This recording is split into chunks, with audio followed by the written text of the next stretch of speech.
अस्सलाम वालेकुम स्टूडेंट्स। आज हम लोग डिस्कस करेंगे चैप्टर नंबर 4 बायो एनर्जेटिक्स। हम लोग स्टडी कर रहे थे।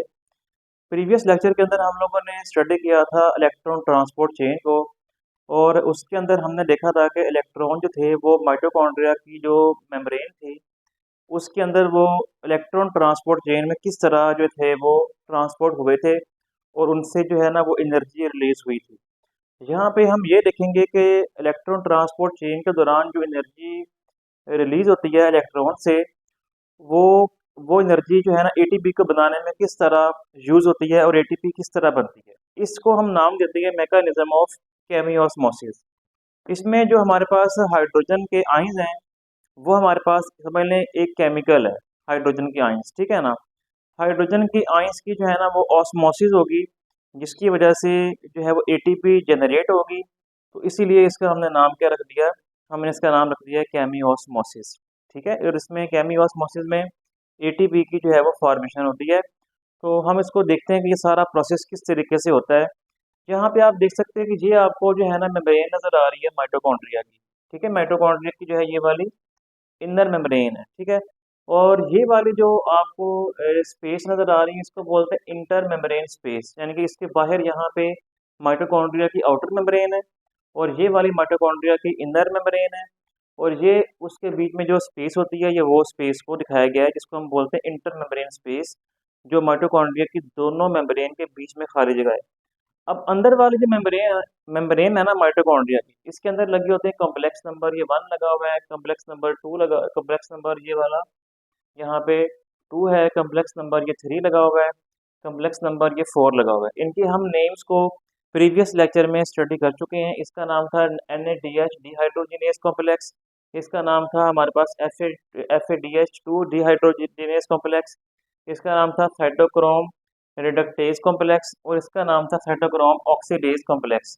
तो आप सिंपली भी इनके नाम, इनको इस जगह पे आप इसकी सिंपल नेम रख लें, complex number 1, complex number 2, complex number 3 और कॉम्प्लेक्स नंबर 4। ये चारों जो कॉम्प्लेक्स हैं ये माइटोकॉन्ड्रिया की इनर मेम्ब्रेन के अंदर लगे हुए हैं।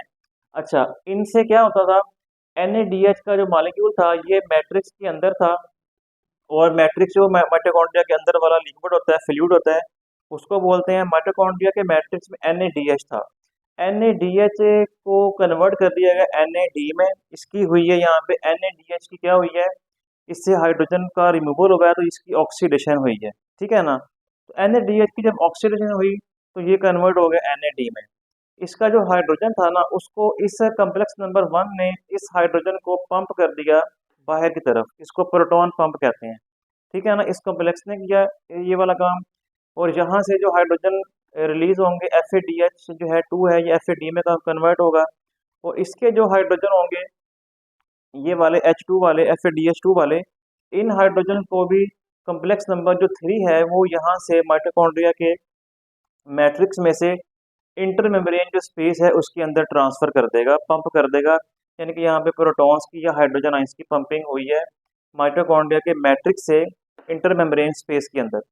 ओके, इसके बाद अगर आप देखिए यहाँ पे कॉम्प्लेक्स नंबर जो 4 है ये भी क्या करेगा, ये भी जो ये वाले हाइड्रोजन के आइंस हैं इनको ये भी जो है वो माइटोकॉन्ड्रिया के मैट्रिक्स से यहाँ पे इंटर मेम्ब्रेन स्पेस में पंप कर देगा। मतलब कि तमाम जो हाइड्रोजन के आइंस थे NADH वाले और FADH वाले, उन हाइड्रोजन के आयंस को पंप कर दिया गया यहाँ पे इंटर मेम्ब्रेन स्पेस के अंदर। अब क्या होगा, इंटर मेम्ब्रेन स्पेस में जो हाइड्रोजन के आयंस हैं या जो प्रोटॉन्स हैं इनका जो कंसंट्रेशन है वो बढ़ना शुरू हो जाएगा। इससे क्या होगा, अब आप एक बात माइंड में रखें, जो ये यहाँ से इलेक्ट्रॉन ये फ्लो हो रहे हैं ना, इलेक्ट्रॉन के फ्लो से जो एनर्जी रिलीज हुई है वो एनर्जी इन हाइड्रोजन या प्रोटॉन्स को बाहर पंप करने में, मतलब कि इस इंटर मेम्ब्रेन स्पेस में पंप करने में यूज हुई है। और फिर ये इलेक्ट्रॉन फ्लो करते करते जब कॉम्प्लेक्स नंबर 4 तक पहुंचेंगे तो कॉम्प्लेक्स नंबर 1, 3 और 4 ये तीनों कॉम्प्लेक्स इन्वॉल्व होते हैं, और ये वो इलेक्ट्रॉन के फ्लो करने से ही जो एनर्जी मिलेगी उसी को लेके इनको बाहर की तरफ पंप कर देंगे, प्रोटॉन्स को या हाइड्रोजन के आयंस को। कॉम्प्लेक्स नंबर 2 पंपिंग नहीं करता, कॉम्प्लेक्स नंबर 2 हाइड्रोजन के आयंस की जो है वो पंपिंग नहीं करता, ये आपने माइंड में रखना है। अच्छा, अब यहाँ पे ना हाइड्रोजन के आयंस जो है ना काफी ज्यादा हो गए हैं, इनकी कंसंट्रेशन जो है ना वो इंक्रीज कर गई है। तो फिर क्या होगा, यहाँ पे ना एक एंजाइम लगा होता है, ये एंजाइम जो था इसको हम नाम देते हैं ATP सिंथेज का, ATP की फॉर्मेशन करवाएगा। इसके बीच में एक रास्ता होता है, चैनल होता है, इसको बोलते हैं F0 या F0 चैनल। इस चैनल के ज़रिए ये जो एंजाइम एक्टिव होगा, जैसे ही हाइड्रोजन की आयंस की कंसंट्रेशन यहाँ पे इंटरमेम्ब्रेन स्पेस में इंक्रीज करेगी, ये एंजाइम खुद ब खुद एक्टिव होगा और ये हाइड्रोजन के आयंस को अंदर पंप करना शुरू कर देगा।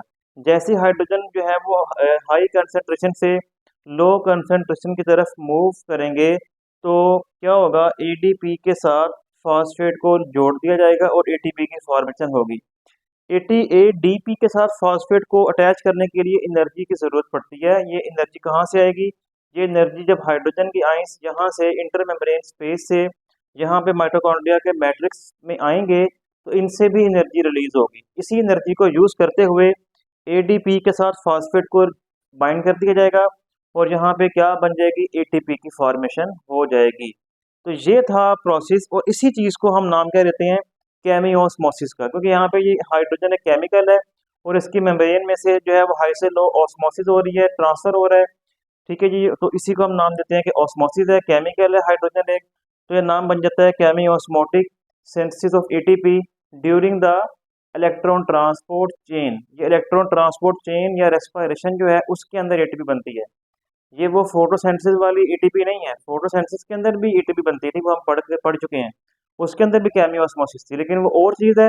ये वाली जो है वो एक और चीज़ है, इसमें जो है वो ये इलेक्ट्रॉन ट्रांसपोर्ट चेन के अंदर एटीपी इस तरीके से बनती है, और वो जो फोटोसिंथेसिस वाली एटीपी बनी थी वो और चीज़ है, ठीक है ना, बनी वहाँ भी एटीपी है। तो यहाँ पे जो है ना इस तरह एटीपी की फॉर्मेशन हो जाएगी, और ये जो चीज़ थी और यही एटीपी जो है हमें रिक्वायर है, क्योंकि ग्लूकोज का मॉलिक्यूल जब कम्प्लीटली ब्रेक होता है तो उससे मैक्सिमम जो एनर्जी रिलीज होगी, उससे हम अपनी डेली एक्टिविटीज़ को या सेल अपनी डेली एक्टिविटीज़ को जारी रख सकेगा। इसमें NADH का एक मॉलिक्यूल जब ब्रेक होता है उससे 3 एटीपी की फॉर्मेशन होती है, अगर FADH का एक मॉलिक्यूल ब्रेक होगा तो उससे 2 एटीपी की फॉर्मेशन होगी। तो इस पूरे प्रोसेस को आप लोगों ने अच्छे तरीके से कर लेना है। ये काफ़ी अच्छा लॉन्ग क्वेश्चन है, पेपर में बहुत दफ़ा ये आने का चांस है। तो आज के लिए इतना ही, अल्लाह हाफिज़।